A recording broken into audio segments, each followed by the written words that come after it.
Өңірде сыбайлас жемқорлыққа қарсы іс-қимыл жөніндегі жаңа тұжырымдама жобасын әзірлеу мәселесі талқыланды.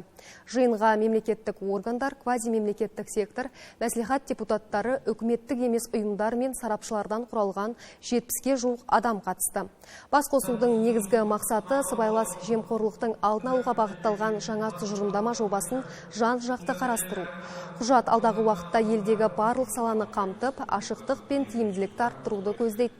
Жиын барысында мемлекеттік қызмет, табиғи ресурстар, ішкі аудит, адам құқықтары және инфрақұрылым бағыттары бойынша баяндамалар тыңдалды. Спикерлер өз ұсыныстарын ортаға салып, тұжырымдаманы жетілдіру жолдарын ұсынды. Мамандардың айтуынша жаңа құжатты әзірлеу кезінде қоғам пікірі де ескерілмек.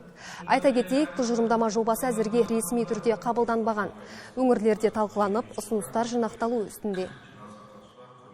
Бұл жерде мемлекеттік органдар ғана емес, қоғамында көзқарас тыңдалып, оларды да ескеретін боламыз. Бұл шара өте маңызды әрі күрделі екендігін атап өткім келеді. Өйткені келесі жылдан бастап енгізілетін жаңа тұжырымдама елімізде іске асырылып жатқан барлық процестер мен салаларды толықтай қамтитын болады. Осындай іс-шаралар еліміздің барлық аймақтарында ұйымдастырылып, жаңа тұжырымдама бекіту кезінде орасан септігін тигізетініне сенімдіміз.